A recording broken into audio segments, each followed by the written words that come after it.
Well, it's about to be dismissed because the private complainant in that case executed already an affidavit of desistance. Okay. So, mostly 99% ma-dismiss na to. So, my client, Sim Rusipo, wala na siya kaso.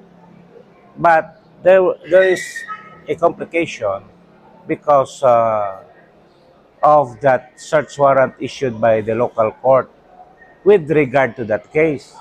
So I have to file another motion telling the court and telling the peace officers who applied for search warrant to aid the case that was filed na wala na kaya ni-execute ng affidavit of desistance ang private complainant.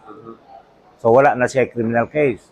Now, another complication is that the Bureau of Immigration in Manila came here because of their declaration na persona non grata, katong diri sa City Council, persona non grata.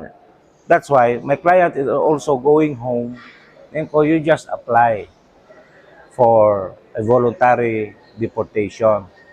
Now, the case now in Manila is being handled by a Manila lawyer.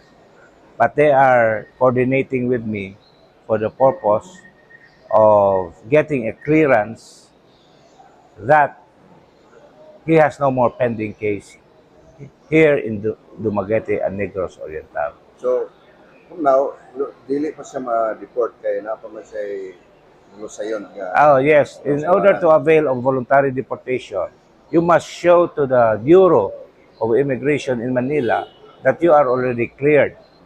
So I'm in the process of clearing his name here, that he has no more case or cases. Ako ipadala sa Manila so that he can go home to Estonia. So, sa tupato pa siya sa Manila ron. Tapos Manila. Yung pamilya na pa dire. Yang pamilya di adere pero mosunod raman dagoy na dayon he is detained actually by the Bureau of Immigration. Ah, okay.